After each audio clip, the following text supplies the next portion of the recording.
Dude, have you ever seen that movie? It's a Wonderful Life. Oh yeah. Oh yeah, of course. What am I asking? Of course you've seen that, dude. It's such a good movie, though. It's such a good movie. It's a funny movie. I just watched it a couple days, dude. Did you? That's how you get the Christmas spirit going, man. I'll tell you what. That's how you do it. It's so good. I love that movie, bro. I love that movie. Every time a bell rings, an angel gets You could have started that movie. I could have been Lawrence. You what? I could have been Lawrence. Oh, you could have been, dude. I think it's Clarence, but... No, it is Clarence. You're right. You say My Lawrence. bad. I said Lawrence. Trevor Lawrence starring in It's a Wonderful Life. That would actually be hilarious. Can you imagine? I don't know. You probably don't want to imagine, but I don't even want to think I about don't it. either. I don't even want to think about it. But that's okay. That's okay. You know? Oh, it's such a good movie, though, dude. Do you have a favorite Christmas movie or anything you like to watch in December, you know? Not really. I don't have any Christmas movies that I like that much. You don't like any Christmas... Dude, that's crazy. You don't like any Christmas movies? Not really. Dude, well, I feel like Christmas movies, sometimes it's like... I feel like all the ideas for Christmas movies are used up. Like, Yeah, they're trying to stretch how much they can get. Like, they're trying to stretch the ideas for Christmas movies. Because I feel like there's so many that are exactly the same now. Yeah. Because, like, yeah, they're just I don't know, dude. I don't know. There's no good Christmas movies from the last, 20 years, you know? Yeah. I don't think there's any I've watched from the last 20 years, but, I don't think there's any good ones. I don't know, dude. I don't know. Maybe I need to watch some movies. Maybe I'm just uncultured. That's probably what it is, honestly. I don't know. I'm probably uncultured. I'm Dude, not I'll tell you, watching dude. Evan and I just watched Kingdom of Heaven, though. Oh, really? I never Yeah. heard that before. Oh, it's such a good movie, dude. Such a good movie. It's about the Crusades. Mm. About I think it's the second Crusade. Yeah. It's so good. It's so good. It's about King Baldwin, which is wild because he was a leper, and he would wear he had to wear gloves and a mask, because he was all he was a leper, so his skin or whatever was all messed up. So he always wore a silver mask on his face. So he's just a cool character because of that. But he was ruling over Jerusalem, and then all the Muslims are trying to take it. Oh, It's yeah. wild because he was so good at keeping the peace, and then they would he was a leper, so they knew he was gonna die because he was only 25 or something. And they knew he was gonna die, but they were just basically waiting out until he died so that they could attack, which was wild. And then it's crazy. And they died. And basically he was the only one who thought that any way enter into the kingdom of heaven. So he thought that Muslims and Christians should be able to live in harmony in Jerusalem, right? Yeah. But all the other Christians were no, we have to kill all the Muslims at that period anyway. At that point in time. So they were literally just killing Muslims for no reason, and they thought they shouldn't be able to be in Jerusalem at all. But King Baldwin was trying to just keep the peace, and he just loved everybody. But then when he died, the new king that stepped up just did not know how to keep the peace. It was crazy. So he was just anarchy just broke out as soon as he died, because they didn't know how to keep the peace anymore. Yeah. It was wild. But yeah, great movie, dude. Great movie. But dude, that's why I love Everett, man. He always recommends good movies for me. So whenever I come home, dude, or whenever he comes home, he's got good movies to watch. You know. Yeah. Yeah, but anyway, dude. It's great to see you. Great to talk to you, man. It hasn't been that long since we had a long talk, but that's okay, man. That's okay. You know, you have some great conversation material, so I love talking to you, man. You're an interesting person. You're an interesting person. I'll say that. But yeah, I forgot my flashcards and everything for today, so it's not I don't have all that, but I probably wouldn't have been able to read my own writing anyway, so it's not, I don't know, it probably would not have helped me that much, but yeah, so you just are recovering from Lyme disease right now, right? Yep. So one of the things I kind of want to talk about today is I want you to tell me a little bit about about that, about like the disease specifically, and like how that affects people and how it affects different people differently. You know what I mean? Mm-hmm. Yeah. So it attacks, especially the tissue in your body, and it gets embedded into your tissues. And people have different weaknesses, different weak areas in their body, and it's different for everybody. I had kind of a brain injury, we think, and so I think it got into tissues in my brain. Right. I feel like brain injury. You're talking about like a concussion or something like that. Yeah, something like that. Yeah. Oh. And that can also be from emotional trauma. You can get brain injuries from emotional trauma. Oh, also, right. Actually, but I got a brain injury at some point, and we think I've had that for some time. And then the Lyme's, when I got the Lyme's, I got bit by the tick, and the bacteria, kind of spread throughout my body. And when it got into my brain, the tissue there was already compromised and already damaged, so it just wreaked havoc. And yeah, it's pretty bad when it gets into your head, especially because you can't think straight. You got brain fog and depression, anxiety, whatever else. So that's pretty bad. But for other people, it can be central nervous stuff. Like there's been people, I have friends that for a while they couldn't even walk. They were just almost paralyzed from it. So it's pretty nasty stuff. But for sure, for sure. And it's supposedly uncurable right now. Correct. Supposedly. I mean, well, not really clearly, but it up until a little while ago, it was supposedly uncurable. Basically like a cancer. It's not if you get like bubonic plague or something that goes away or something if you don't die from it, right? So it's like it stays with you the rest of your life, and we don't really have a way to cure it, right? That's what conventional medicine. What conventional medicine? Excuse me. What conventional medicine is saying about it right now? Correct. Yeah. Correct. So also, one of the things I want to talk to you about today, obviously, is you just went to the Biologix Center in Tennessee. And I want to hear a little bit about that. So it'd be great if you could walk me through that a little bit. And also, I kind of want you to tell me about what the Biologix Center is and what they're trying to do, how they got started and stuff like that. I don't know if you actually know any of that, but how they got started or whatever. But that's fine. Just so I want you to walk me through that a little bit, and then I know you met some of the people there, like Dr. Jernigan and your doctor's name, but I want you to tell me a little bit about that, and then also your experience when you went up there, what that was like. Yeah.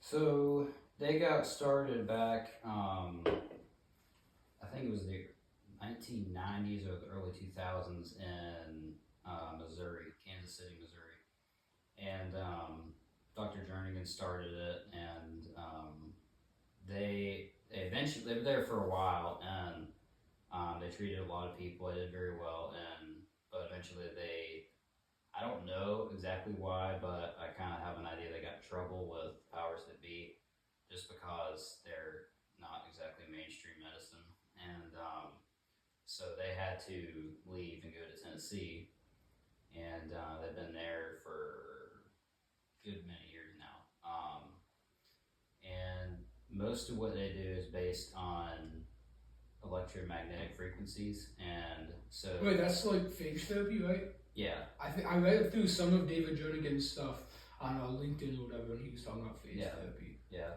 But it's whatever you have in your body that should not be there, it has a frequency. Everything has a frequency. Right.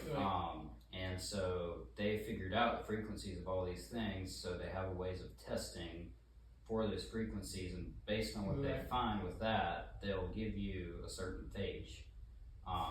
Well, not a certain phage, it'll give you a little liquid that will stimulate the phages that are in your body. So it's stimulating stuff that's already there. It's not like they're giving you something foreign to kill it, like antibiotics, Right. It's foreign, but they're stimulating what's already there to fight off and kill whatever is there that shouldn't be there that's causing the illness. Okay.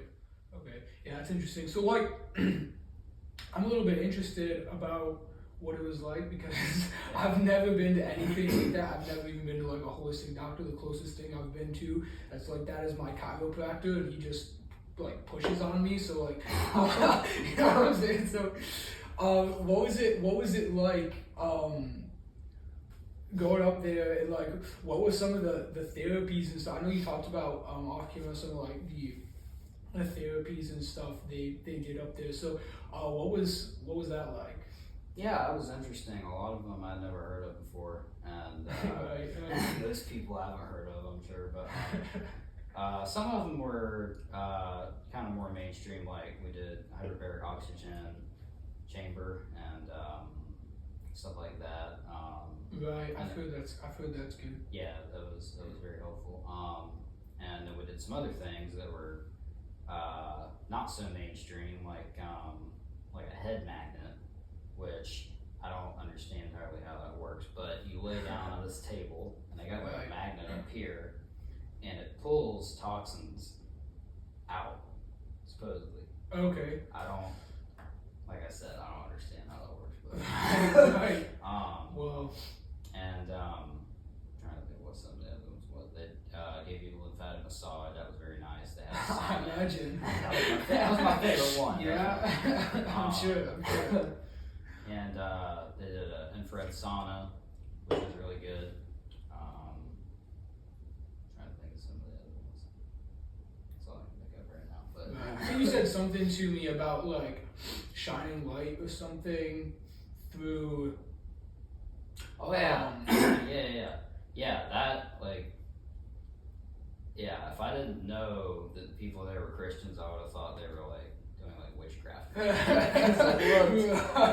looked really weird. You got like a little dance around you or something. Like we're gonna heal you, buddy. Right. Anyway, what were you saying? So they just have like this chair that you lay back in, and they have like these little things, these little lights, like almost like little mini lamps. Right. And they have like some sort of like a gemstone or something inside there, and like a filter, and they put light through all that stuff. And I think they have different gemstones in each one or something, and each one does something, sends out a different frequency. That's frequency based too. And I had that like on my heart one day. I had it kind of in my gut area another day. So just kind of moved it around. It's just I think somebody there told me it was like just fixing like imbalances or something. So I don't understand how it works exactly, but it was interesting though. That's fascinating. I'm looking up hyperbaric oxygen right now because I've heard about that before, but I want to try this at some point because it looks crazy.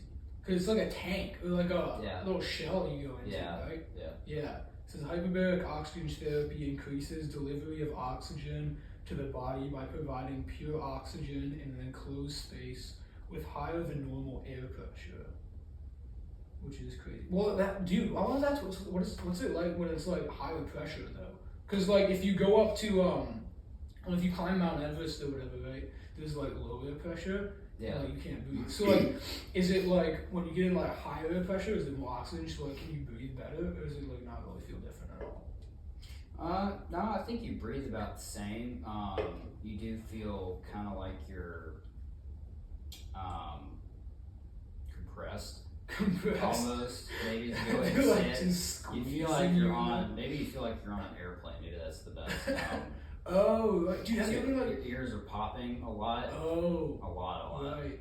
I didn't think about that. Especially as you go up. Once you get like up to the highest pressure it goes, your ears stop popping. But when you have like a little dial in there, you like turn it up. Dang, no, they did it for me. As they go up with the pressure, your ears just pop up crazy.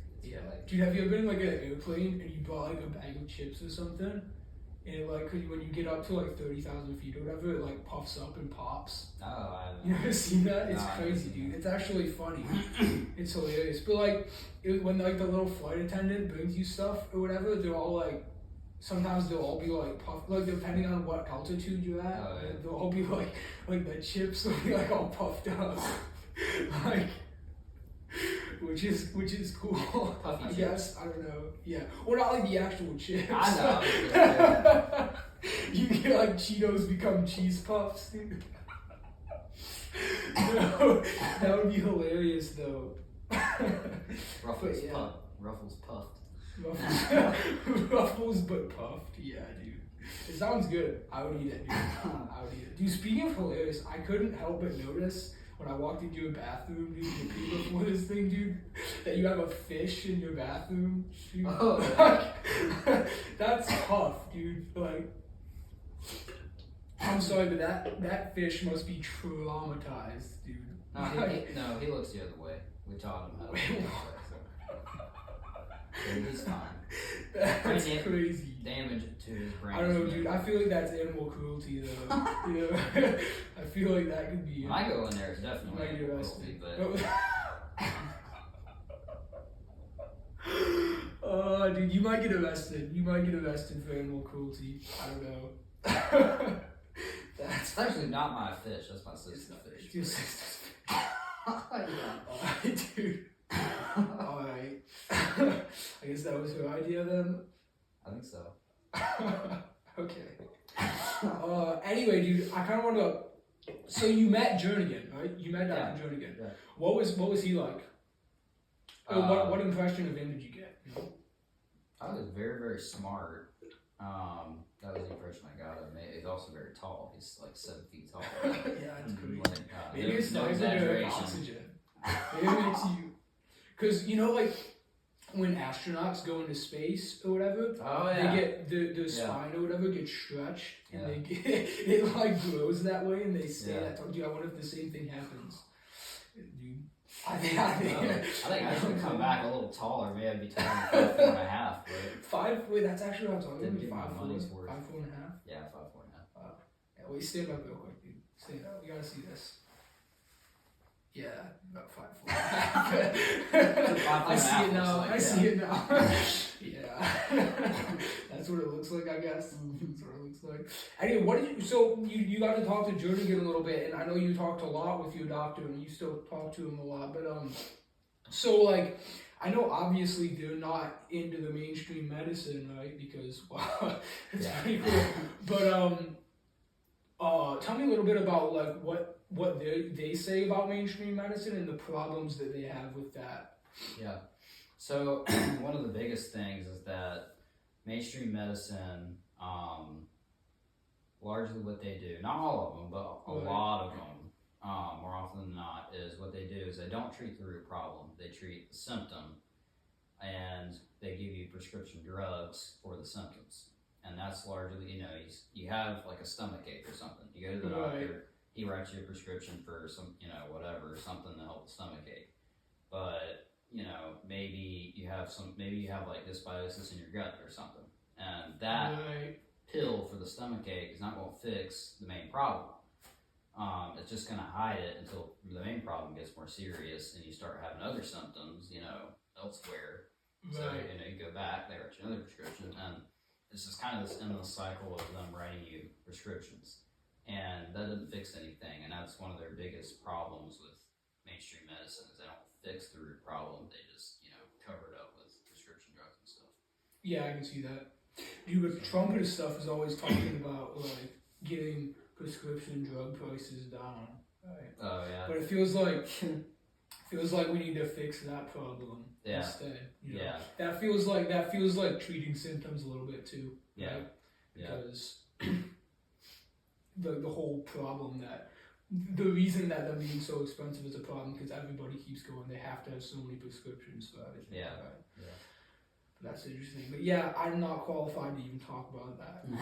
I don't know anything about it. I'm just an idiot. Yeah. I don't even know anything about it. But like, I don't go to any doctor pretty much. Like I don't take any medicine or anything at all. I took vitamins for a while though. Yeah. Like the gummy vitamins, dude. Yeah. Like whatever. I don't even know what's in there though. Like. Depends on which one you get, I right. guess.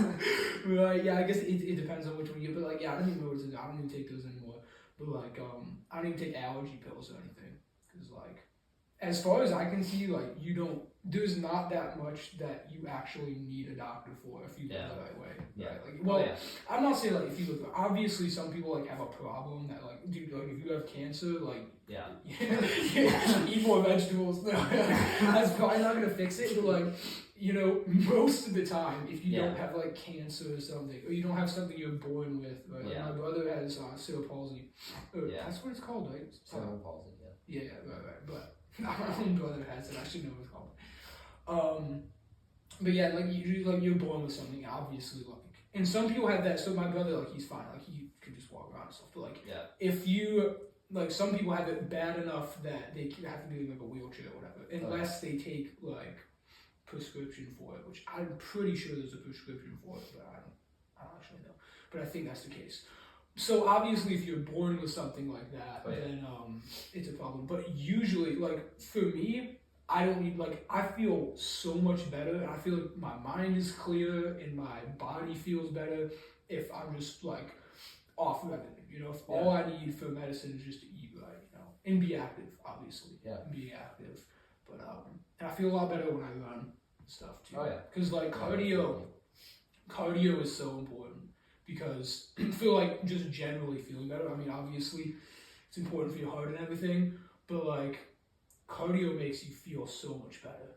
Makes you feel so much better. Yeah. But that's why I always wonder what it'd be like to, like, you know that dude, I don't know where they are, but there's like a tribe somewhere that's like hunters, and they're called the runners because they just like they just run like a ton, and they'll like chase herds of deer by just like running. Chasing them. They'll run like marathons every day. That's crazy. And like they bring all their kids and everything with them. It's like it's wild, dude. But like you gotta, like, I wonder what it feels to be like that. You know, like to be able to just get up in the morning and run like 20 miles. You know, that's gotta be crazy. And have the strength to do that every day. I mean, that's like. I know, right? Like if I run like 10 miles, dude, next day, dude, I gotta be in bed forever, dude.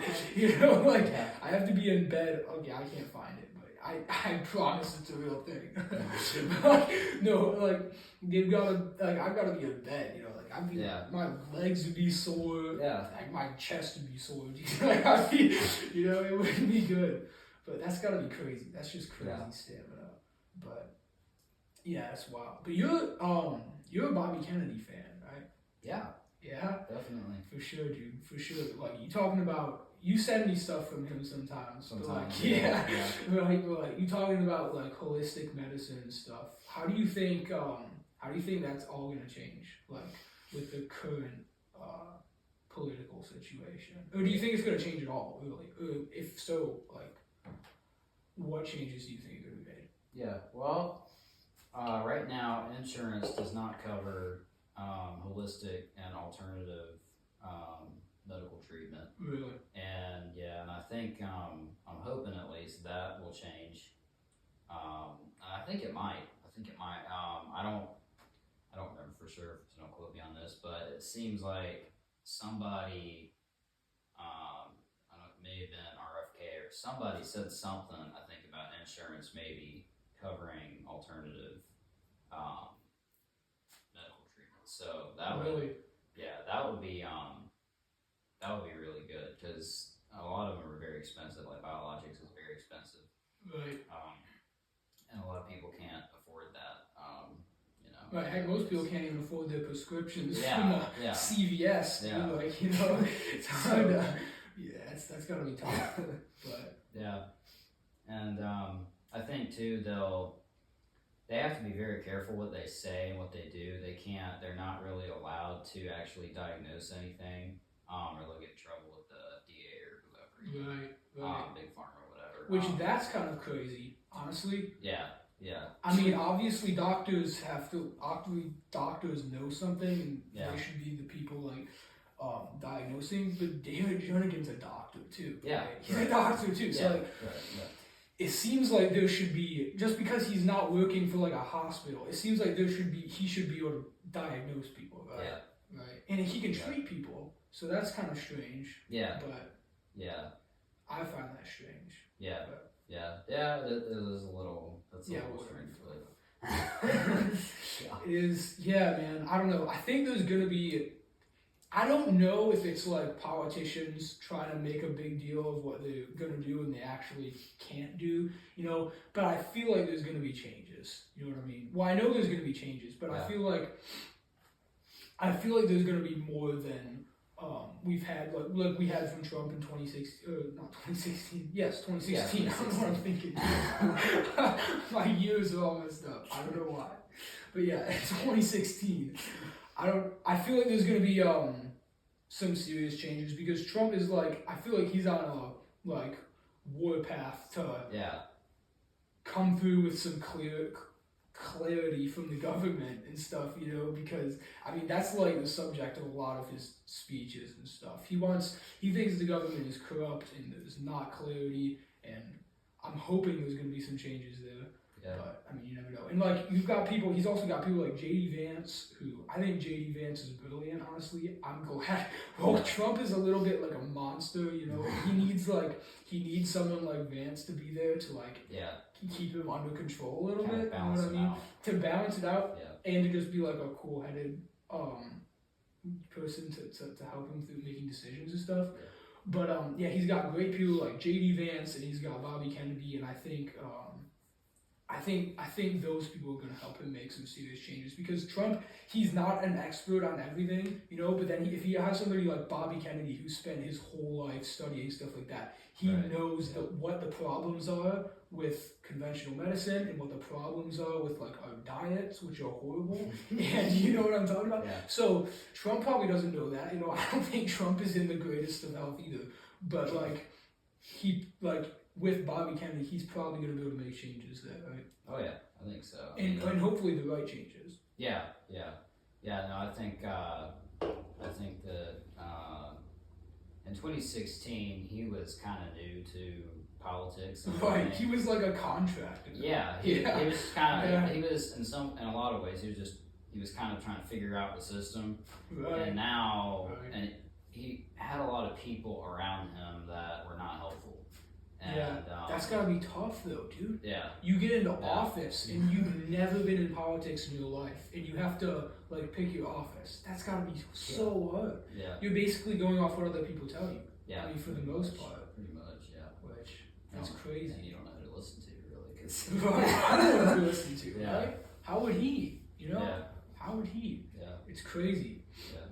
But I feel like this time he's coming in with a lot more knowledge and obviously experience, and I think he knows what he's doing a whole lot better this time, and he's got a lot of really good people around him that are going the same direction he is, and I think they're all going to be able to work together and do a lot probably. So right, hopefully. Also, the election was just crazy that he won by as much as that was.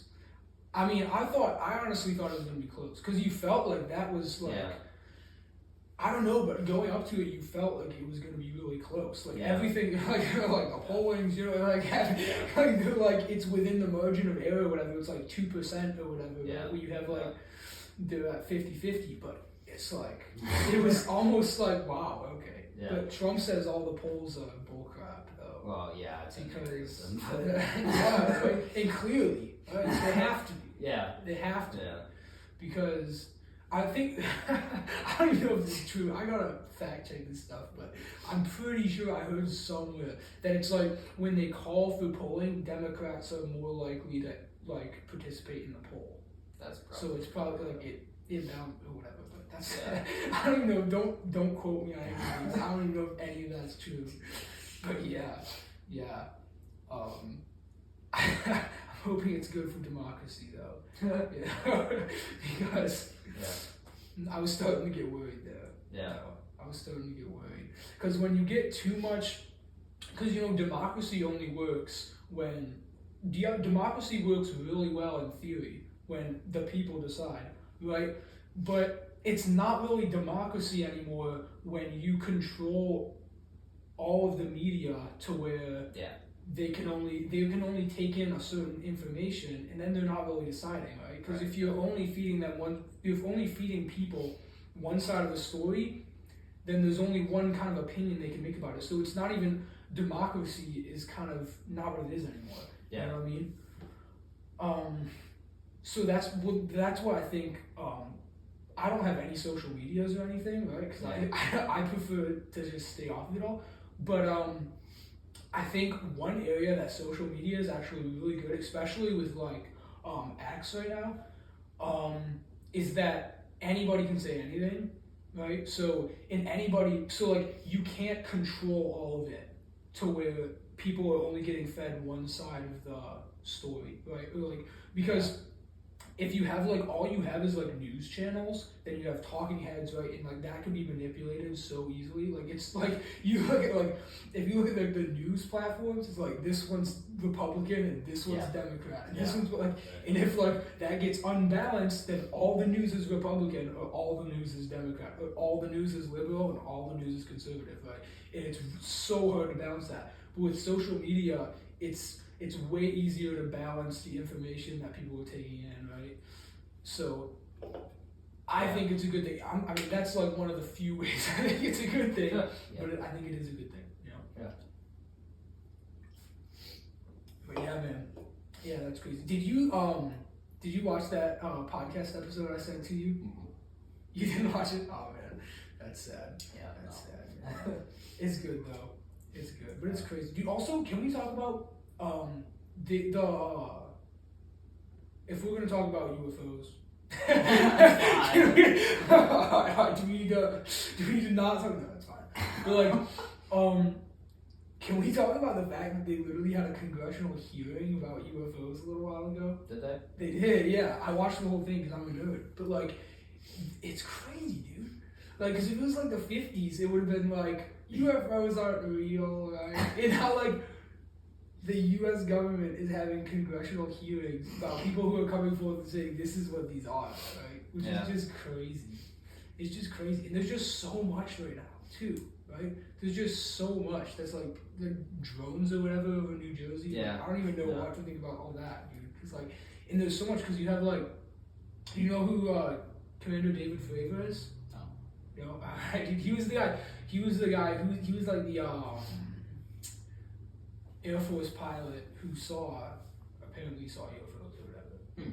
But so he has like videos that he took out of his out of his jet. Oh, you know what? I actually think I've seen some shows on.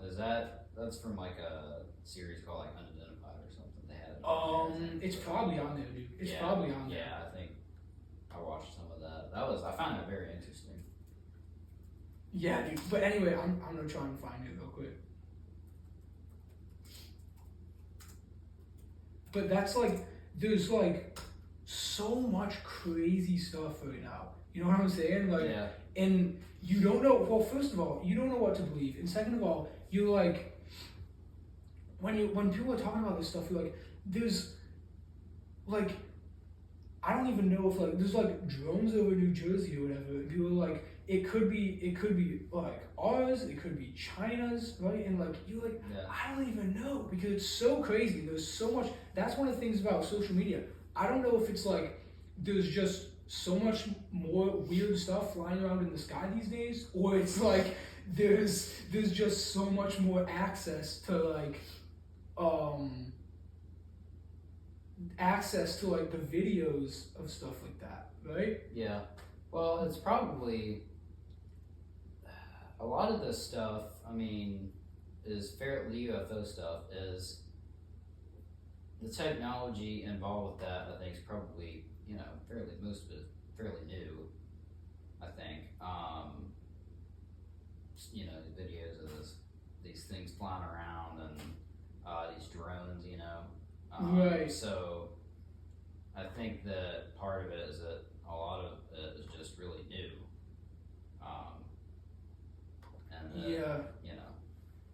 Well, right, because like anybody can get a drone and fly it around, right? Yeah. Anybody can go up to like, I have one, but like you can go buy a drone and like fly it over people's houses, right? So it's crazy. There's stuff like that all the time, but like I don't know why it's such a huge thing. In New Jersey, it's such a huge thing because apparently they're big. I don't really watch any of the videos of them, except for the one funny one I saw where they're like, welcome to Earth, or whatever. But like, it's like, but you like, there's like drones and stuff everywhere. So like, I think it's a big deal because these are like big ones and they're like, not doing stuff that a normal like drone or whatever you could go buy at Walmart can do.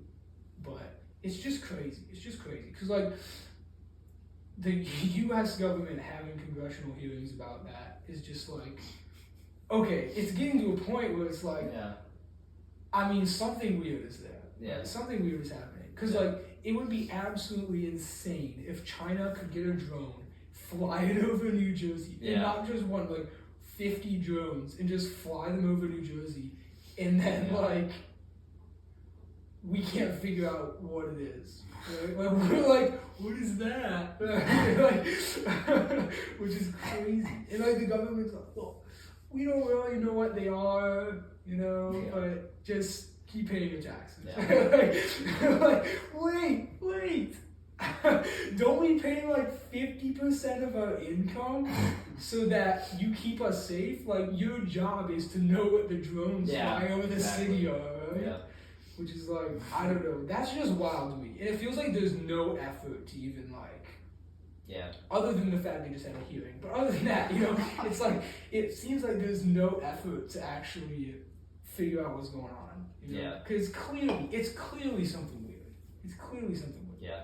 Yeah, I mean, I think they know a lot of stuff, like, you know, CIA and all those people. They know a lot of stuff they're not telling us, and I would imagine a lot of this UFO stuff, they know about a lot of it, they're just not telling us what. I mean, there's got to be. I'm sure there's tons of crazy stuff that they know. But still, obviously there's like national security issues where you can't just, so I'm saying like, if these are our drones, right, and they're flying around for some reason, right, and like, they can't just go, oh, everybody, it's okay. These are our drones. They're, you know, like otherworldly technology. They can stay in the air for 24 hours and they can like teleport. It's fine. You know, like everybody be like, then like everybody in the world knows that we have that technology. So it's like, I can see how it's like a national security issue. But like, if they genuinely don't know what it is, it's kind of crazy the lack of effort there is to actually figure it out. Because like, we can figure out what that stuff is. We can, right? Like it's not, like, I have a friend who said they saw one, okay? Like they were in New Jersey and they said they saw one, right? Yeah, so like, it can't be that hard to like, just go up there, get your own drone in the air and go take a look, you know what I'm saying? Yeah. But like, I don't even know, man. I don't even know. If you catch them. Well, you could. I feel like I don't know anything about drones. Right? But this would be probably a lot faster than anything we have. I'm sure. So like I don't know anything about drones, but it seems like you could fly your own drone up there and find out what's going on. Yeah. If like people were just taking videos of them from the ground or whatever. Yeah. It seems like you could. It seems like you could do that. I don't know, dude. I don't know. But. You know, speaking of changes, like, with Trump in office, I wonder what it's going to look like as far as that kind of stuff, right? I don't know. Because I think it's going to be a little bit crazy. Because he's been talking about stuff like that. Yeah. That he wants there to be clarity, he wants us to tell the people what's going on. Transparency, but... Yeah, and I think that's important. I mean, I think it's important. I think it's important for I do think it's for important. people to be able to trust their government. I think the government just in general. Yeah, right? Just in general. Which, dude, like, our government is crazy. Like, we were talking about, like, food and stuff. Yeah. The stuff that's banned in other countries that we eat on, like, a daily basis is just insane. Yeah. You know? It's literally insane. Because, you know, like, the red dye? Yeah. I forget what it's called. Whatever. It's like, it's not actually, I think it's, like, yellow, too, or something. Whatever the dye is. Something like that, yeah. Whatever. Like when you look on the back of something, it's like red 2, blue 3, yellow 182, whatever. Yeah. You know, like it's one of those that's really, really bad. Like I'm pretty sure like we might be the only country that allows that. And like we eat that on like a daily basis, which is just insanity. Yeah. It's just insanity. Yeah. I don't even know. But like also just like how asleep we are to how bad our diets are. Like, I mean, I'm on here talking about it, and you are, but like so many people just live their life eating McDonald's every day. Yeah. Because it's just like a normal thing. Mhm. Because there's a McDonald's on every corner, and there's a Yeah. Burger King on every corner, and it's so available that you don't even think about it sometimes. But it's actually crazy. Which is like, if you go to other countries, especially like European countries, that'll wake you up to it really quickly.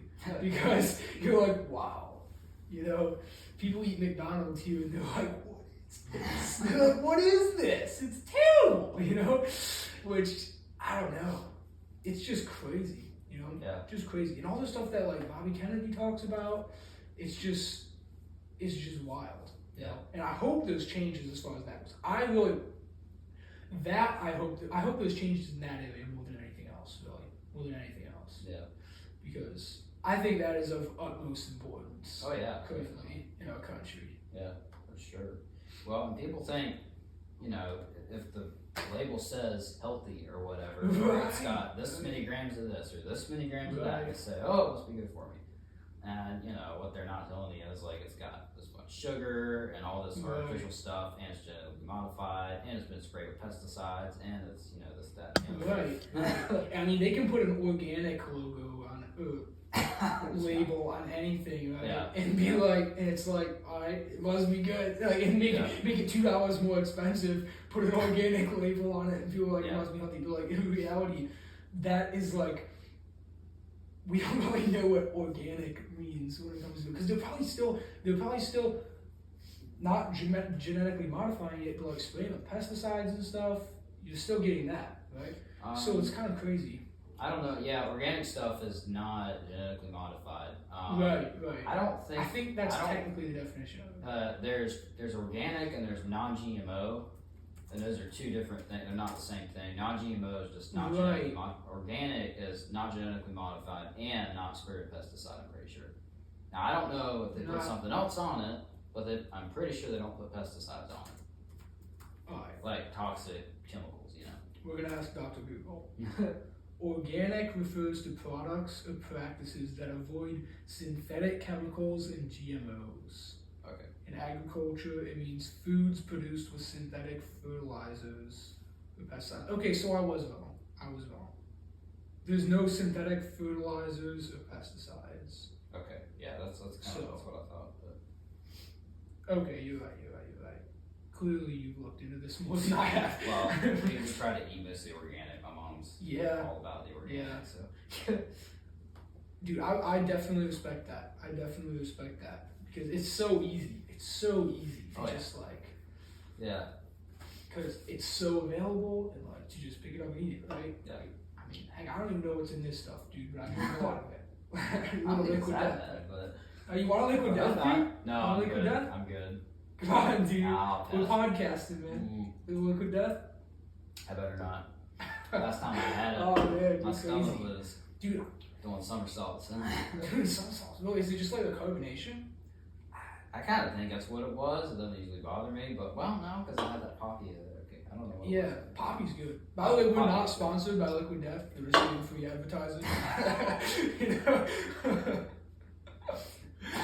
Oh, but yeah, it's like, this stuff's great though, dude. I drink, because like, I used to drink soda stuff all the time, you know? But I would even drink like sweet tea or lemonade or whatever.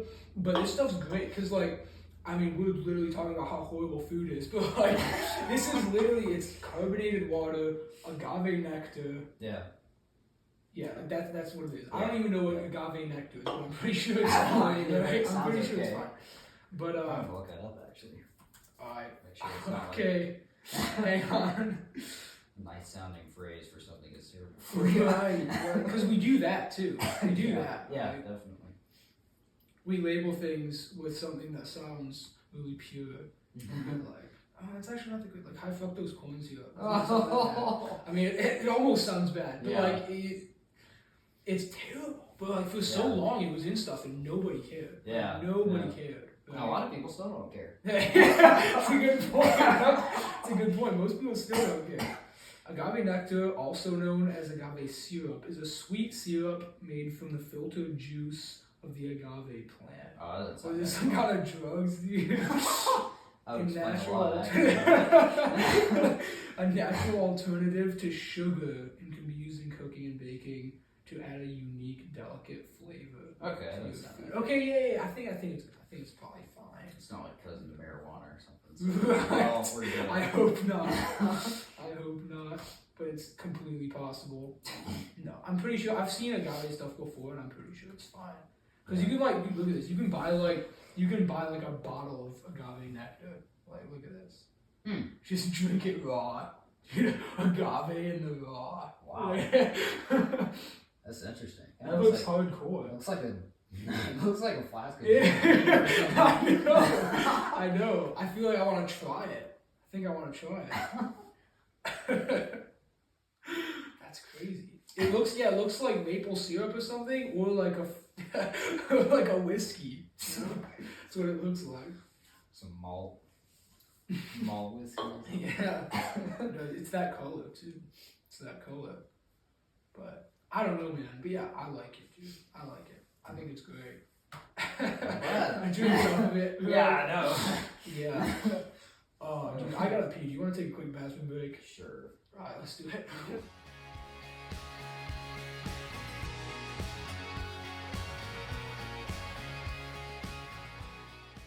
Alright. Oh, we're back. I need to break into another liquid death, because I'm gonna need another excuse for a bathroom break soon, no? No, I'm kidding. No, you're not kidding. I'm not kidding. You know me. You know me all too well, Lee Bishop. Yeah, so you've been getting back into workout. Oh, you've been getting back into working out, right? A little bit, yeah. That's great. Yeah. That's great. So, when you got back from Biologix, how long did it take for you to start feeling the energy again? You know, because I know Lyme's took a lot of energy from you. Oh yeah. Right? Yeah. It took a lot of physical energy from you and mental energy. So you got back, and I know right when you got back, you weren't really feeling much different. But how long did it take for it to start to feel like it was making a difference for you? Yeah. Well, actually, while I was there in Tennessee, I didn't. Right before we left, I didn't necessarily feel better, but I felt very different. And I don't really know how to describe it really, except that I felt like something was no longer there that had been there. Yeah. It was it's really hard to describe it, but I just felt very different, and like I was in control of my body, as if before I had not been really. Like it had been hijacked by something, which of course it had. Which, yeah, it had gone, but so, yeah, I felt different while I was there. I didn't feel a whole lot better. I was drained, and yeah, that's not great. Yeah. But when I got back, I was just absolutely wiped out, and I was a little sore because he had, done all that work on my spine and everything because my bones were kind of out of alignment. But it took a little while for me to start feeling better, like weeks after, maybe like 3-4 weeks after, I started getting some energy back. Slow, but I've been sick for a long time, so it's gonna take a while. I'm not gonna heal overnight, Right. But especially when you have to rebuild muscle and stuff like that. Yeah, and damaged tissue and everything else. So your body's working very hard, and that it'll tire you out. But For sure. But yeah, and I'm continuing to get better. And it'll be a process, but I'll get there eventually. And yeah, I'm looking forward to it, definitely. For sure, I'm sure you are. I'm sure you are. What are you doing right now? Like, how often are you working out right now? That's kind of sporadic. I worked out not last week, but week before a couple times. I noticed pretty good amount of progress just like with like a couple days in between workout sessions. I added like 20 pounds to one of my. Okay. I thought you were about to say you added 20 pounds onto your body weight. No. What? I wish. Yeah. But That's wild. That's wild. yeah, but yeah, when I got back, I weighed about 100 pounds. or so. That's wild. And I weigh around 105 now, so I gained Okay. 5 pounds. So that's something, you know, Right, 5% of right. body weight. So Remind me, how long? I'm sorry, I'm bad with dates. How long ago was it that you got back? I got back November 3rd. November 3rd. Okay. Right. So about 2 months. Yeah. Right. Yeah. That's great. But I don't even know if we ever talked about this, about like what Biologix actually is. Yeah. I think we talked about it a little bit, but as far as I can tell from what you've told me, it's a treatment facility, right, for Lyme's, which is supposedly uncurable, right? Mm-hmm. And it's in Tennessee, started by Dr. David Jernigan, and clearly it's done something positive for you, right? Yeah. So, yeah, I just want to cover that because I don't know if we actually talked about what that was closer to the start, which probably would have been a good idea. Yeah. but yeah. So do you feel like, I know you had a lot of like mental problems before you went there too, such as like just mentally tired out all the time, right? Because you told me that a lot. Yeah. But how quickly did that start to fade out? Yeah. I started noticing a bit of a difference even while I was there, with as far as mental clarity. It's definitely gotten a lot better in the last 6 weeks or so since I've gotten back, 7 weeks I guess. Yeah, it's a pretty marked difference. And also a lot of the like a couple years ago, I had a lot of trouble with depression, and that was pretty bad. I was having like panic attacks and anxiety and all kinds of weird stuff. And last year I struggled a lot with OCD, which is, you know, I didn't even know what any of this stuff was prior to experiencing it. It was kind of crazy. And most like 90, I would say probably 90% of all the weird stuff like that is gone. There's still some fog, still tired sometimes, but not anything like it was before. And even like from last spring, like my brain was so messed up, I had to just like literally quit doing my homework. I needed to do it. Was trying to write a speech and I just couldn't. It just wouldn't work. So, but yeah, it's definitely a lot better. And I'm able to, you know, think a lot more clearly and carry on conversations a little better now. Clearly. Put the words together now. String a sentence together. Yeah. So. Yeah. Well, that's good. That's good. Yeah. I gotta say. So you met some of the other patients there at Biologix, and were they? I don't know if you talked about this a lot, but were they experiencing similar, first of all, symptoms of Lyme's to you? And also, did they have a similar experience to you as far as recovery goes? Yeah. As far as recovery goes, it's kind of hard for me to say because, of course, like I didn't like get all their numbers and stuff. Right, and they live all over the country, California, Illinois. So I don't know how they're doing now. There was one patient there. Her daughter brought her there. She's doing pretty bad. She's got Lyme. And they actually treat more than just Lyme. They treat a lot of different things. But most of their patients are Lyme patients, though. And her daughter brought her there. She's probably in her 70s or something like that. And her daughter had previously brought her daughter. So this lady's granddaughter had Lyme, and she came, and she was very, very sick. And I think she had to come like maybe twice and get treated twice. Not because the first time didn't work, but they just needed a second round of, you know, to kind of get the body working the way it should, get it to a place where it could start healing itself.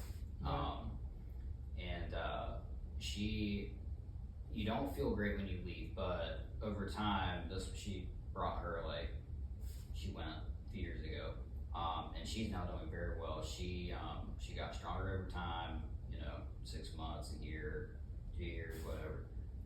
You get better and better, and she's now doing ranching and I believe farming, which of course is very physical thing to do. It tends to be. She loves horses, so I think she rides horses and stuff. So she's doing very well now. Yeah, that's fantastic. It's fantastic.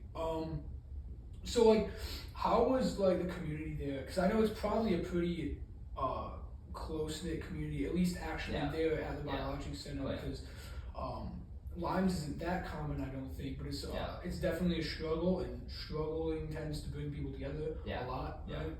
That's why like Navy SEAL groups are so closely knit and understand each other so well, because if you go through stuff like that, it's crazy the bonding you get. So I would kind of want to ask about like, how was the community there, and also I know you met some of the employees, doctors and stuff, and as far as I can tell, you've told me off camera and stuff that your experience with them was great, and they were just great people. So tell me a little bit about that. Yeah,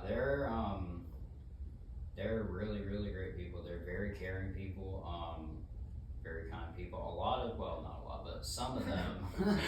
Some of them were she's the right word here. Oh, right. Hey, you can say it as you want, man. Some of them actually wound up working there after they were treated there as a patient. So a lot of them have first-hand experience. They understand what the patient is going through because they were there themselves at one point. And so just very compassionate people.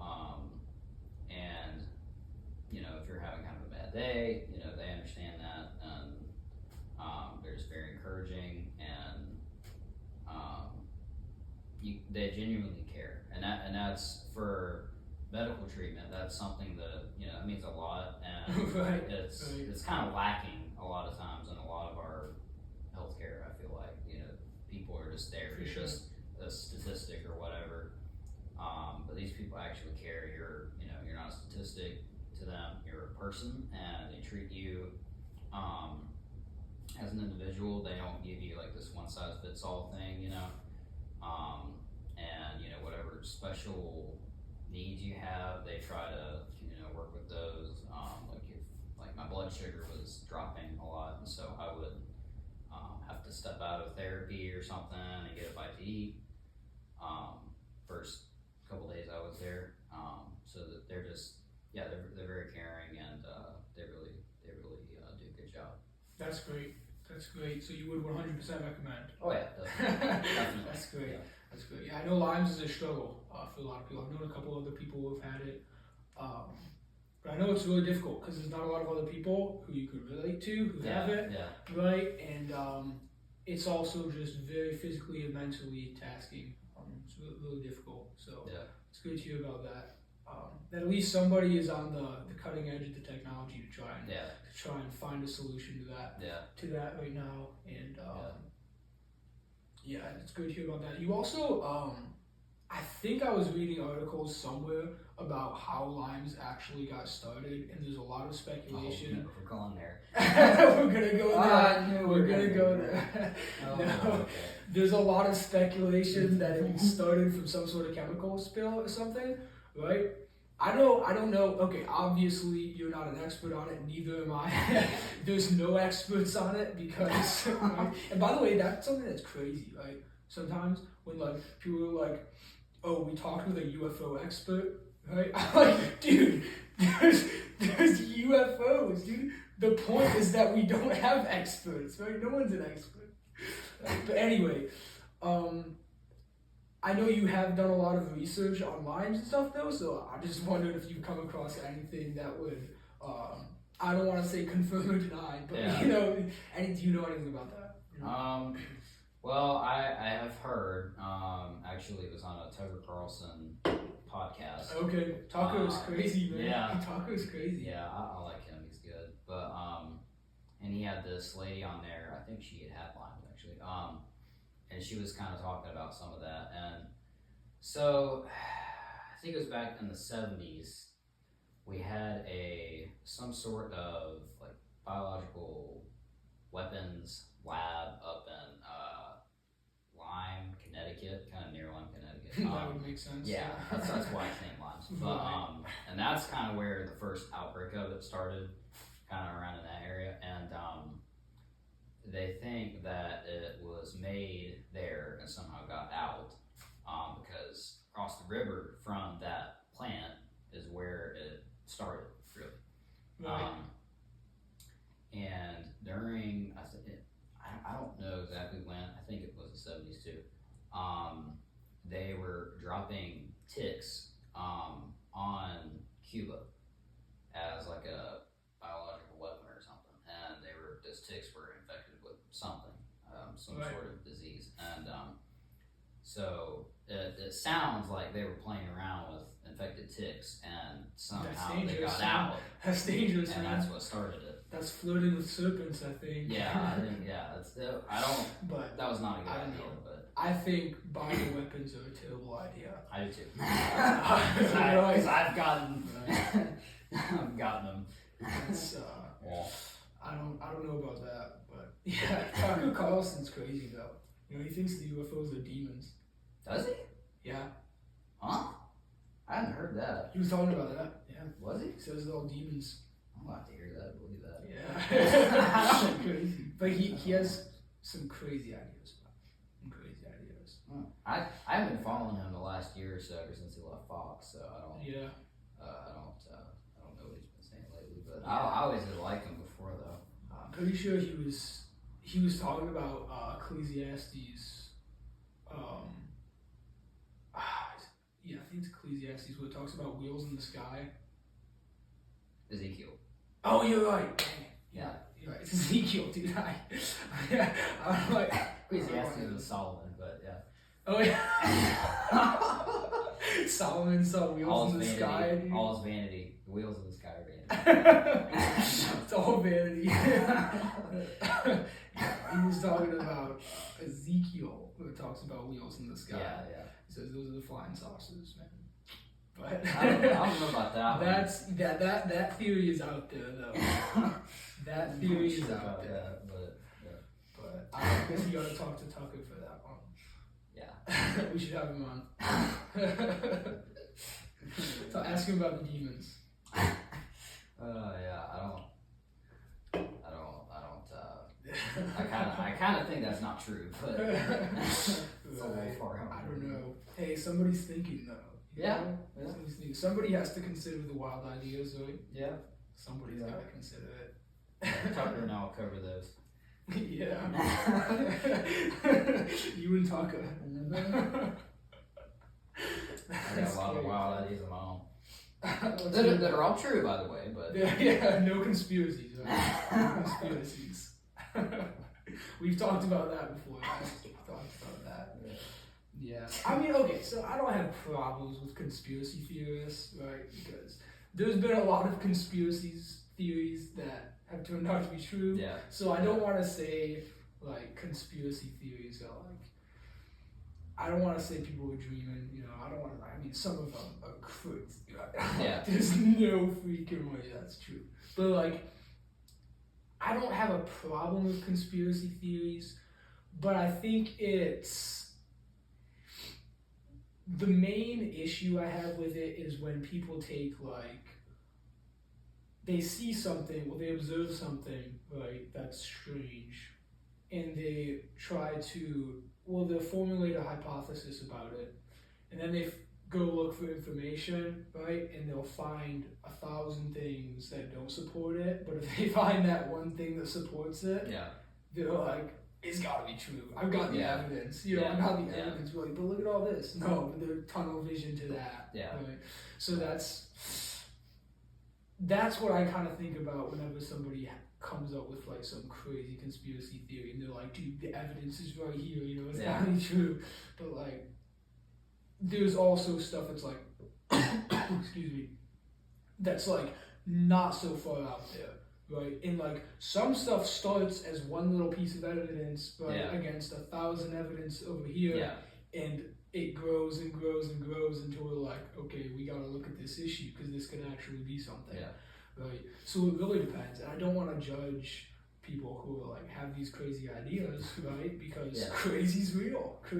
real. Yeah. So I don't know, man. I don't know, but I tend to like automatically dismiss stuff like that in my head, and I don't think I should do that because Yeah. obviously there's been so many instances where it's like something crazy that starts like as a conspiracy theory, Yeah. right? Yeah. So like all the stuff in the medical industry, like the I'm sorry, I'm blanking out on the name of the family that was Right. what was the family that had like a huge scam in the medical business? They're still alive. I have no idea. you like acted like you were like it was right on the edge of your brain right there. You're like, oh, well, no, but there's been stuff like that that's just like crazy, and you're like, all right, you never would have seen that coming. Yeah. Right? And if I heard about it, you know, when that conspiracy theorist came up with it, I would have been like, nah. You know, look at all this evidence, dude. The doctors went to school. They know what's going on. You know, but then but then that's another thing. Like, I can't judge doctors either. I can't say, well, medical industry is corrupt, you know, because obviously there's some of that. But also, doctors do go to school for a long time, you know, and learn a lot of stuff, and they study a lot, you know, and they know a lot of stuff. So it's hard to say you're all wrong, too. But then you've also got people like David Jernigan, who spent his whole life researching alternative medicine, right? And pointing out, being a little bit of a whistleblower on the flaws that we have in our medical industry, right? So, and that's a good thing. And he obviously is a doctor too, and he knows what he's talking about too. So, you know, it's hard to say. Yeah. Right? Well, I think too, it's good when you're looking at something big as like the medical industry, to kind of research the history of it, and especially what they're taught in school. Like, if you're going to give credit to, you know, okay, they went to school, then, you know, it's important to kind of have an idea what they learned in school. And I think it's also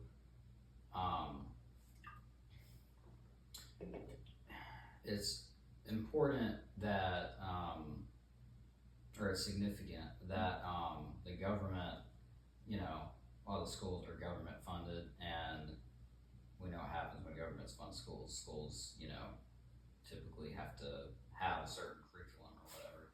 Right. And also some of the history of it, and this probably won't sound like a conspiracy theory. Dude, I don't care. Spit it out. Spit it out. So Rockefeller, well, back in the early 1900s, there was a lot of homeopathic and alternative medical colleges that would teach you, you know, herbs or homeopathy, whatever. Right. And they had a lot of different kinds of that kind of thing. And there were a lot of those schools in the country that were doing very well. And the Rockefellers, of course, they had a lot of oil, petroleum, you know, everything. Right. And they figured out that they could take some of that and they could take it into a lab, and they could play with it basically and turn it into like a pharmaceutical. And that's, you know, very, very simplified story of it. I'm sure. Right, not so very simple, but in a nutshell, that's what happened. And so you know, they have that now. So they're like, okay, well, all these alternative people, you know, they're not going to sell our pharmaceuticals because, you know, they're not. It's like polar opposites. Right. Polar opposite views of, you know, medicine and how to treat people and stuff. And so they started shutting down all these other schools and promoting and getting like big pharma type curriculum into these other health schools, these other medical colleges. And before long, you know, you have enough money, you can get just about whatever you want. That's what we're seeing with Elon Musk right now. Yeah, right? yeah, right. So, you know, I mean, they were floating in money, and so they were just, you know, they were getting all these places shut down and stuff. And before long, they got a monopoly on the healthcare industry, and guess what they were selling? Pharmaceutical drugs. And guess what they're still selling today? Pharmaceutical drugs. So Yeah. it's just that's the Rockefeller legacy is our healthcare system today. Really Yeah. that's yeah. So anyway, that's what I think. I read that and I believe what is a credible source. Right. It's Curing Cancer, I think, is the name of it. A Cure for Cancer. Yeah. And they've talked to doctors all over the world in the book and all kinds of stuff. And Yeah, dude, you know what's also crazy as far as pharmaceutical drug companies right now is like the advertising. oh, Right? yeah. It's insane. Don't take it if you're 'Cause- allergic to it. Don't Don't take it if it'll kill Don't you. take it if you're allergic to it. But even if you're not, it'll give you bloody diarrhea. You're probably gonna die, right? Like, it's like that's crazy. And like, we're one of the only countries in the world. I think there's two. It's us and maybe it's Switzerland. I don't know. If it's not Switzerland, sorry Switzerland, but Yeah. you know, It's probably not Switzerland, but probably not Switzerland. I don't even know what country it is, but I don't know anything about it. But it's crazy that we allow that. It's crazy. Yeah. It's like, go ask your doctor to tell you. yeah. Ask your doctor about Ozempic. Ask your doctor. No, if I need something, my doctor is gonna tell me. I'm not gonna say, why don't you prescribe me this? Yeah. Right? That's terrible. But it's crazy that they allow that. Yeah. Right? Because I'm trying to watch a movie, and every 10 minutes, like the commercial break, that's all it is. Yeah. It's one after another. The pharmaceutical company has, and like, what's crazy is I feel like a couple of years ago it wasn't even that bad. Like you would see some of them, and then you'd get like your I don't know, dude, your basketball commercial, the NHL commercial or something. I don't know, but like now you have like 5 in a row. Yeah, That's like the main portion of all the TV advertising right now, which is crazy. Yeah. It's crazy that it's not only that we allow it, like there's no rules. It's like it's crazy. Yeah, it is really crazy. And I mean, for them to keep paying for that advertising, it must be getting people to ask their doctor about it. Somebody's gotta be making money. Somebody's somehow asking about their that. doctor, right? Somebody's asking their doctor. Which I would hate to be the doctors, man. I would hate to be the doctor. I didn't be the patient and take it and Right. wind up having a seizure. You know, so after you list all those, like this is like the stereotype. Like, all the side effects are like the stereotype now.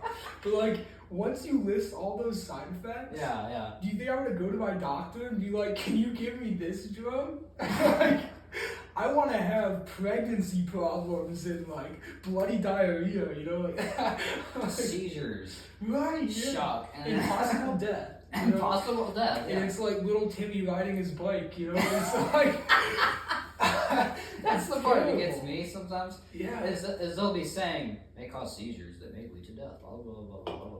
They're Right. spouting off all these horrible things, and they're saying it kind of low sometimes. And they Like just it's have so they just have fast, this right? this Yeah. family in the background just like playing on the beach or something. They look so happy. Right. And this guy's just saying may have seizures that lead to death.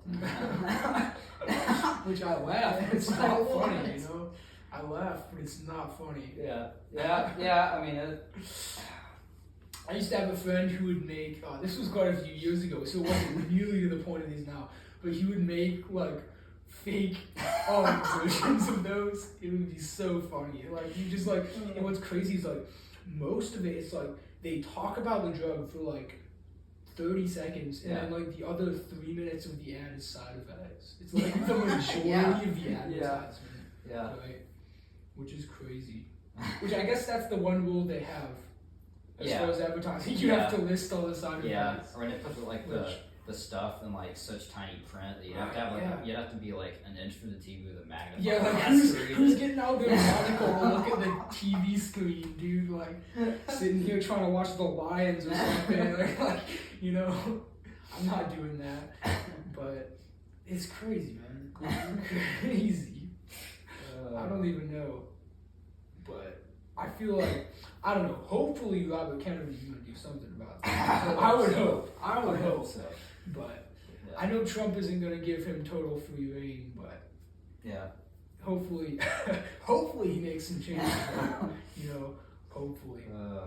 And the other thing is side effects are just crazy because like there's not really side effects, you know, like there's just effects, and some of them we like and some of them we don't like. Yeah. And if I'm looking at this drug and it has one good effect and it has 27 terrible effects and possible death, like I don't think that's productive. You know, I don't think that's actually a positive thing. Yeah. Right? But the problem is if you have someone who's struggling with like mental health or something or depression and you look at that, you'll be like, that's what I want, right? And you're gonna ignore all of this and you're gonna look at this because this is the thing you want to hear, right? Is that it's good for you. Yeah. So it's like manipulative. Yeah. And that's a problem. I think that's the biggest problem with it. Yeah. No, actually, that's a really good point. I hadn't even thought about the fact that they're not like. Yeah, and that may actually be kind of like a way to, like you said, manipulate people or whatever. Like they put it, they call it side effects, which sounds a lot better than just effects. Right. Like, like if it's gonna, maybe it helps my depression, and then maybe I have like constipation and seizures from it or something, or it damages my brain in some way, because it's like pumping chemicals into my brain or something. They're not natural, not at natural levels or whatever. Right. And they call those side effects, and it's supposed to heal this here, and this just has some, really unpleasant side effects. Everything has side effects. But those so are okay. in the small print. You don't have to read it. Right? You don't have to worry about those because those are just side effects. Those are just side effects. Right. This is the main effect. Right? Yeah. And when in reality, it's just all effects. Right. You're just putting this thing in your body, and this is all the stuff it's gonna do to you. Yeah. And you can look at the good ones, or you can look at the bad ones. Yeah. Right. It's like the conspiracy theories, right? It's like the conspiracy theories. There's all this over here that's terrible, but if you find this one thing, you're gonna have tunnel vision to that, and that's what the commercial is doing. You're getting tunnel vision to watching that beautiful family on the screen, playing frisbee or something, and like you're not looking at the fine print in the bottom or listening to the deep voiced guy who's talking fast, who's talking about all the seizures you're gonna have. Right? Yeah. Some of them talk so dang fast, you can't really understand what they're saying too. Oh yeah. They do it on purpose, but. Well, yeah, it's because there's commercial, they have to pay for how long the commercial is. How long the commercial is. So they're trying to keep it short. Well, they get a double whammy though. And then they're killing two birds with one stone. Because then you don't hear it. Or you don't pay attention to all of it, right? And then you're like, I didn't hear it. And you're like, I said it, not my fault, right? Exactly, right? Exactly. It's in the fine print. It's between the lines, but it's legal. So I feel like we just should not, that just shouldn't be legal to advertise pharmaceutical drugs on TV. I just think it's a bad idea. Well, something else the pharmaceutical industry does, and this is how they make a lot of their money really, they give you a prescription drug for something, and it may or may not work for what you took it for. It may or may not help your whatever problem you have. But that drug has side effects. Some of them, pretty unpleasant, like we were talking about. And so what they do is they'll give you another drug for the side effects for that drug. Right. And you see what happens. They just keeps, they give you side effect for that drug, or give you something for the side effects for this one, give you something for the side effects for this one. It's just this endless cycle of drugs, that you're taking. Drugs, and they're just, sucking money out of you, treating all these side effects, and that's how they make their money, really. And that's, you see people on like 18 different prescription drugs. It's like, do they really have 18 things wrong with them, or is it side effects from? Right, exactly.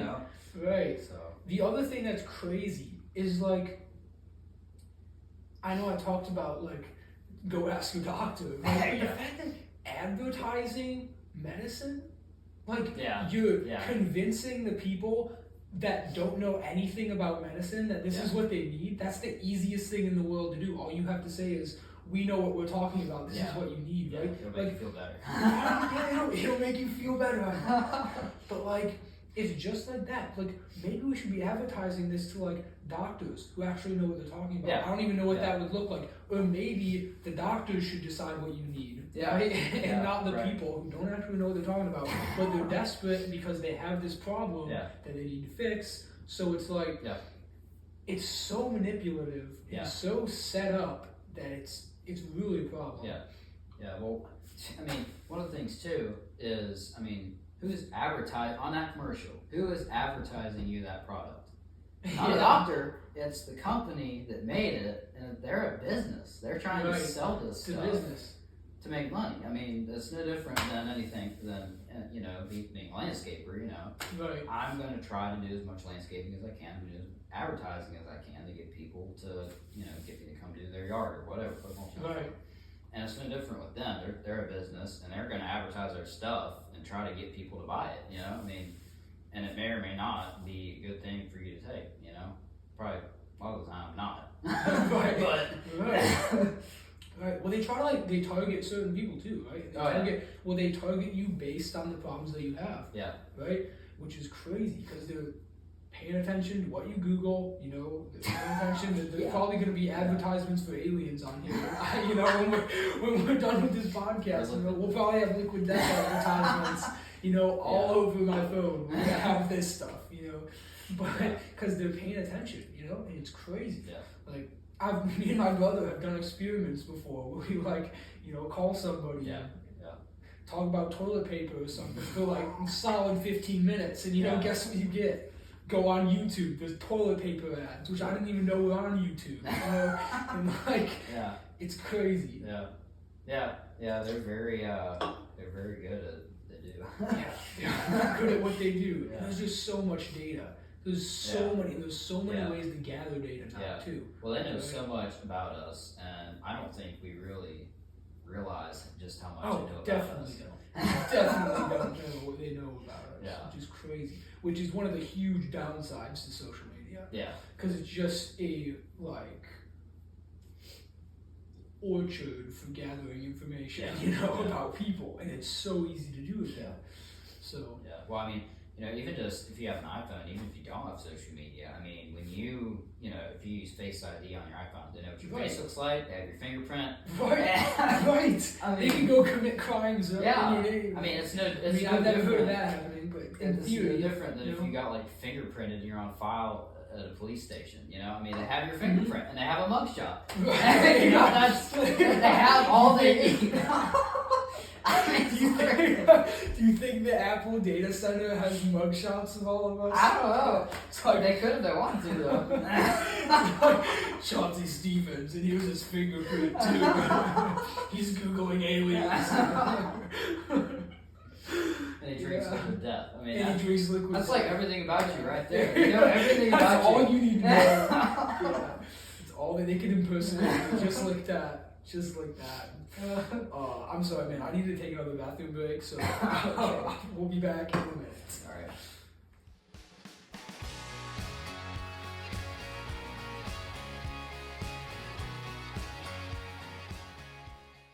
And we're back. Dude, thanks for this peanut bar. That's what I needed. I need some calories in me, That's what I needed. Just about 20. Okay. That's not calories. There's no calories. I'm sure, there's 20 calories. Yeah. I'm telling you, the agave nectar, it does not have calories. I know that about it. And they're probably good calories too, honestly. Probably. I mean, we started 20 good calories. 20 good calories. You got 20 good calories for the day. That's all I need. Man, I'm sad that hunting season is about to end. Yeah, it ends January, doesn't it? Beginning of January. It's tough, man. Yeah, I was gonna go too, but I'm late now. I'll have to wait for next fall, I guess. But yeah, long time to wait. But I don't know. I'll find some other stuff to do. Imagine you good at that? Fishing and stuff. But that's so much fun. Yeah, dude. I got out a couple times this year. That was fun. Shot some bucks. That's always great. Dude, one of these hunting seasons, I want to do an elk hunt, dude. Go to Utah or something. Oh yeah. Elk hunt.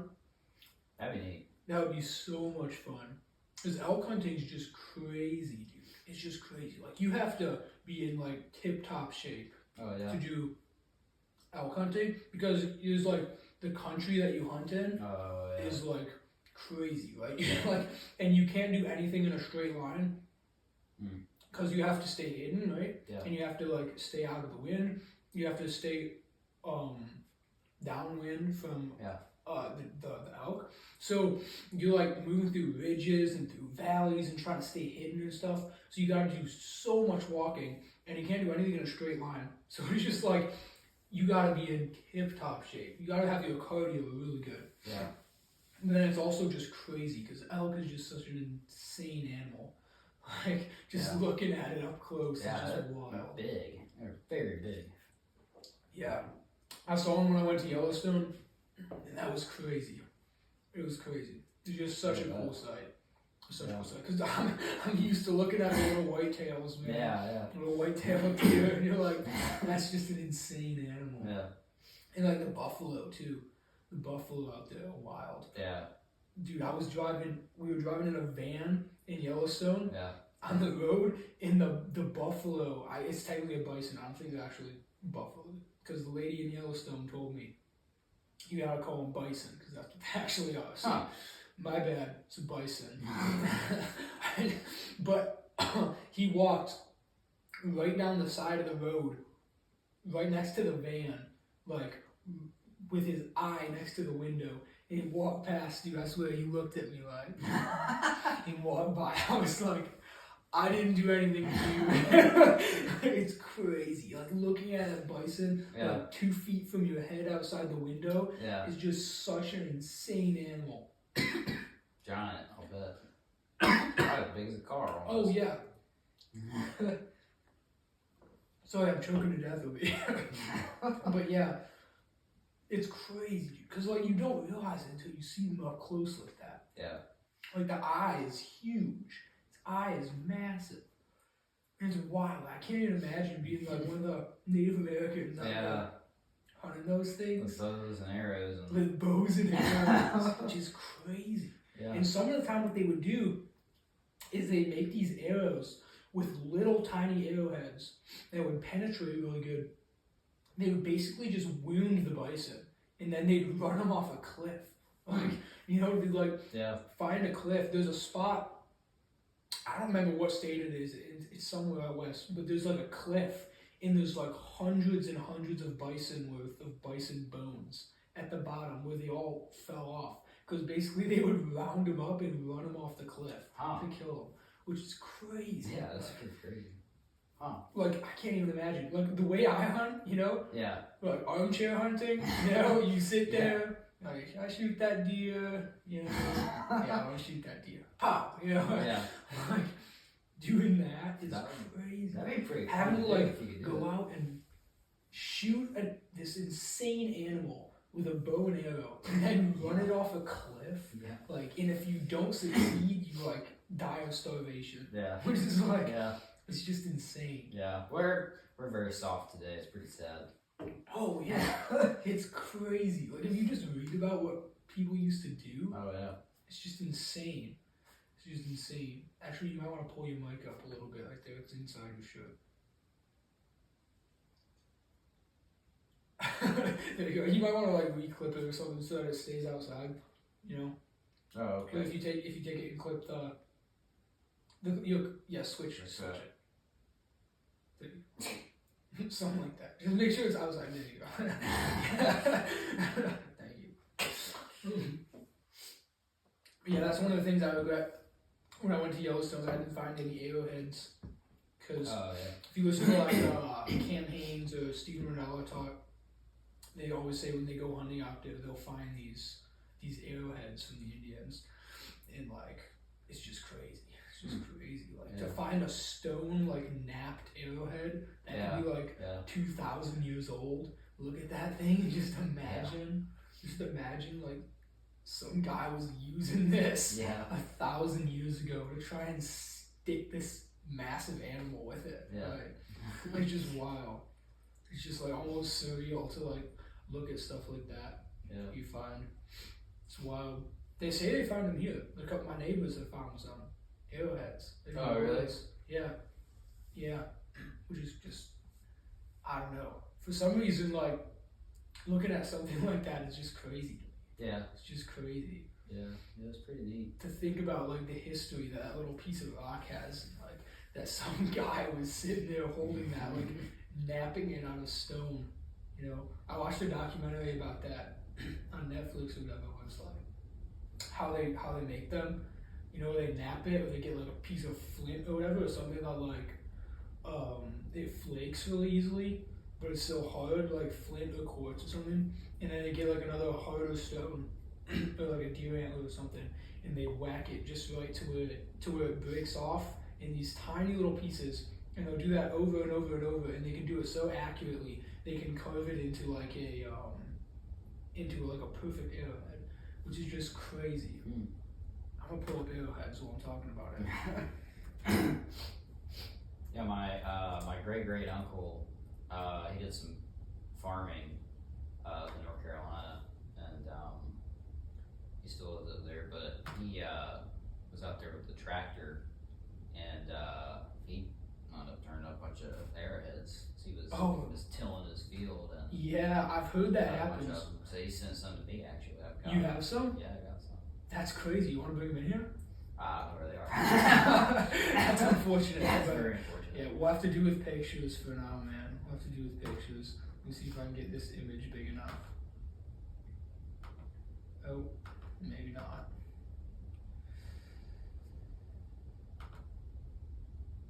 No, that's not what I was looking for. I'm telling you, dude, I'm terrible at this. Yeah, you wanna help me out here? I'm struggling. I don't know. Okay, this is a decent picture. This is what I'm talking about when I was talking about like where they're like Oh yeah. they're napping it, so you can see like on the edges of it right here, Yeah. where it's like flaked off. It's not like ground or something. Yeah. It's like flaked off in these little pieces, and they can do it so accurately. They can even put like the little divots in it, so they can tie it into their arrow or whatever, their spear. But yeah, my neighbor has a bunch of them that he found, and he's going through them, and there's some that are like little, and he's like, oh yeah, those were like for squirrel hunting or whatever, and then he's like, some of them are big, and he's like, yeah, those are spearheads or whatever, you know, he like knows all about them, which is just crazy. Yeah. It's so cool to look at, because you're just like thinking about life back then. Yeah. Is just mind blowing. It's just mind blowing. One of the things I want to do is go visit all the mounds. You know, that they would make burial sites or whatever. Oh yeah. The big mounds, and then some of them would be like living spaces too. It's like a little hobbit hole or something. You know, like they got like the mound and then like a hole in there, and that's like they hollow it all out there, and they'll build like wood around it inside there too. There's like one that's really big. I forget where it is, but I want to visit stuff like that because it's just mind blowing to me. Yeah, yeah, it is very Like archaeological sites like that, it's just so cool. It's just insane to think about. But I've been watching all of Joe Rogan's podcast with Graham Hancock. So I've been getting into that stuff lately. It's just so cool. Because he talks about like all the crazy stuff in Egypt too, which is just wild. It's just wild. Like the things that they were thinking about back then is just crazy. Yeah. Like sometimes we don't think about anything but like what we're gonna have for lunch, you know, like texting your friend or whatever. Like we're thinking about such simple things, and like these guys had to go kill their buffalo to survive. Yeah. Right. Yeah. And right. they were like, you think that's all they were thinking about, but like they were like mapping the stars and building structures that align with constellations, coming up with their own like mythology and stuff. Like that's wild to me that they had the time and the mind capacity to do that when they're like literally just trying to survive. Yeah. You know, it's just crazy to me. It's crazy, and like we were saying, like you were saying a minute ago about how we're so soft these days. Yeah. We're also just kind of stupid. We don't. I mean, obviously everybody's not. There's some people who are so smart, like they're just like out of my ballpark, right? But it's like it seems like they they were like more driven to think about stuff like that because life wasn't so easy all the time, right? Because like when I think like when you're literally like running from a bear yesterday and now you gotta go kill your bison to survive, so that you can eat your lunch. Like you kind of gotta think about life a little bit differently than if like you and I are sitting here and like I don't think we're gonna die like today or tomorrow. I mean I don't know, but like we have a little more security. We have a lot more security, right? And like we're sitting in this house and we've got air conditioning and everything, and like that's great. But like it kind of dumbs you down to like not think about stuff like, well, maybe constellations and stuff and thinking about what they mean is actually important, I mean, maybe not, but like maybe thinking about stuff like that, like mythology and stuff, maybe that's actually important, and like think about how we connect with nature and stuff, like how we connect with the different plants and in the soil and stuff, and like the relationship we have with that stuff, like maybe into the animals and stuff, maybe that's important, right? And we just don't tend to think about that stuff all the time because we have so much security all the time that we don't have to. Yeah. Like you've got your whole life and now we live to like 80. Back then you were lucky if you got to 40. Like you were really lucky if you got to 40. So it's just crazy to think that how much like I don't want to say we don't take life seriously because like we take life seriously, at least I do. But it's like we don't take like moments seriously, right? Like little things that we see, like if you're walking through the woods and you're like watching an animal or something, like a squirrel or something, you just see it and you're like, okay, it's just a squirrel, and you don't really think about it. But like back then, they didn't have that much time. They could die tomorrow, they could get eaten by this bear tomorrow. So like, it's like they kind of have like this urgency to like figure out what's actually going on here. Like find some sort of meaning in everything, right? Which is just fascinating to study and look at what they were thinking about. It kind of stimulates my own thoughts when I look at stuff like that, look at what people were thinking about back then, and it kind of wakes me up to like, wow, like it wakes me up to like, see, maybe we need to think about this stuff too, maybe we need to pay more attention to stuff like that, right? Yeah. Sure. Well, I think one of the biggest differences between them and us is we have TV and they didn't. They didn't spend hours on end. That's a big one. Watching TV, I mean, watching, the news for half an hour a day or something is not a problem. Right. But so many people spend their whole lives glued to a box, and in the living room, and they just sit there and just, they watch other people do things. They don't do things themselves. And and they just get their minds filled with all kinds of worthless stuff, and it dumbs you down. It's just we're not. It's not lack of intelligence. We're just dumbed down today. We don't. We've just been. Our minds have been polluted by worthless stuff that doesn't matter. Right. And we have a hard time thinking about things as deeply as we should. And another thing I think that's important, that's a problem for us today, that people back then did very well with, is just being connected with nature. That's a very important thing. Like, talking about like them studying the stars and that kind of stuff.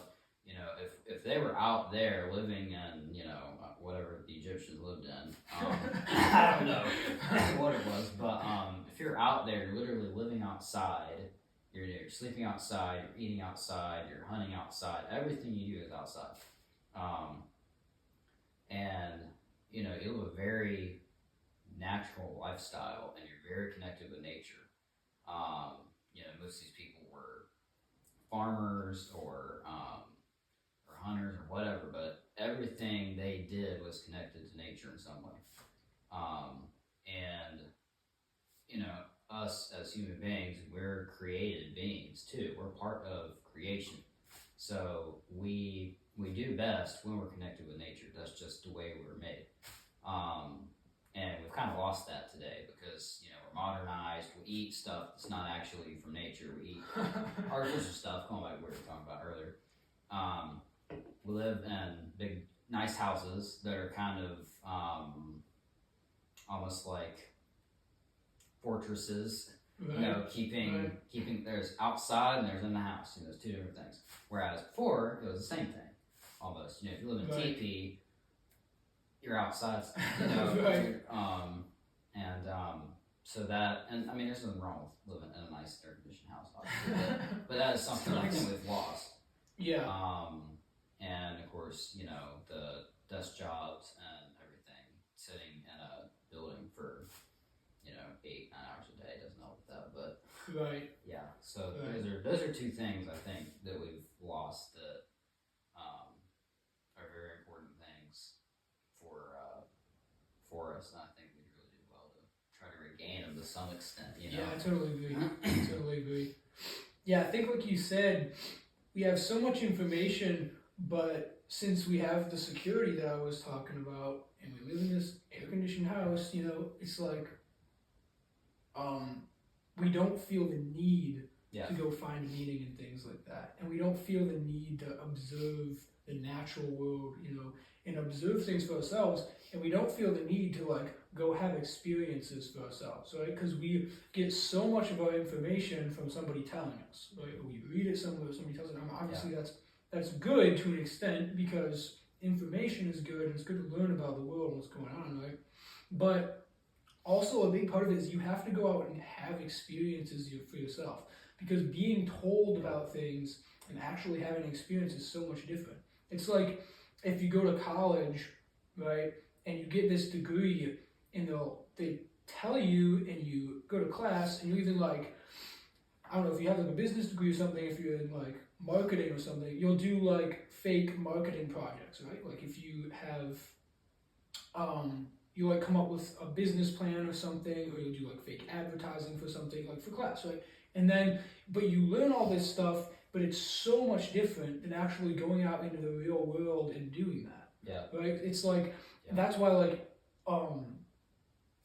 business owners are going to be way more inclined to hire people that have 10 years of experience than somebody who went to school, or have 4 years of experience and went to school for 4 years, Yeah. right? Because that experience is so much more valuable than somebody telling you about it, Yeah. or even you like simulating it, right? And it's like it's the same way with our everyday lives. Like we have so much information that it clogs our ability to understand that, or it clouds our ability to understand that how important experience actually is, because we can get information like that, you know, at the tip of our fingers. You know, I can look up arrowheads right here, that easy, right? We don't have to go out in the woods and find an arrowhead and be like, look at this thing, dude, right? So it's like we have like so much information that we almost lose the ability to understand what information is actually important, and how important how you gain that information actually is. Yeah. Right? Yeah. I think that's a big part of it. Yeah, no, I agree with that. Well, I mean, we're living in the age of information overload. That's true. That's true. There's just a crazy amount of information, man. Yeah. There's a crazy amount of information, man. It's everywhere. And I mean, it's good to an extent, right? Because, like, we have the information to know, hey, high fructose corn syrup is bad for us, right? Like, so we're going to look on the liquid death and be like, well, there's no high fructose corn syrup, so that's a good thing, right? So it's good to that extent, right? It's to stuff that actually helps us. But, like, we know high fructose corn syrup is bad for us, but we don't know really why. You know, like, we don't know, we know what it is, but we don't know what it is, you know? Yeah. So, like, okay, it's bad for us, we know that, but we don't really know anything about it. And, like, if you went out there and ate a bunch of high fructose corn syrup and got really, really sick, you'd be like, okay, well, that's a problem, right? And you would understand how bad high fructose corn syrup is for you on a whole different level than if somebody told you, hey, you shouldn't drink this because it has high fructose corn syrup. Yeah. Right? So it's like experience, I think the point I'm trying to make mostly is experience is so important. And I think we've lost the ability to understand how important experience is. Yeah, For sure. Yeah, I think so. Are you advocating going out and drinking a bunch of high fructose corn syrup? I'm not. I do not recommend. Nobody do that. Don't try it. It's not a good idea. But experience is a good thing. Yeah.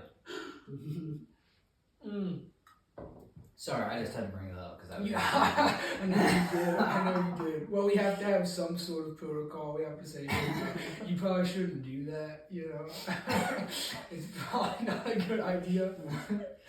But yeah, all right, man. Well, it's been a while. We should probably wrap this thing up. Yeah. So probably. it's been great to talk to you, man. Yeah.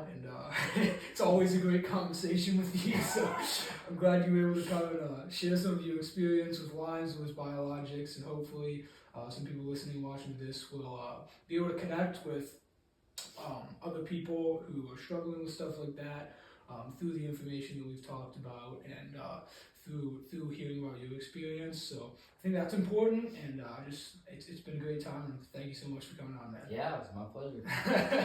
Chick-fil-A. All right, man. Good to see you. That was good.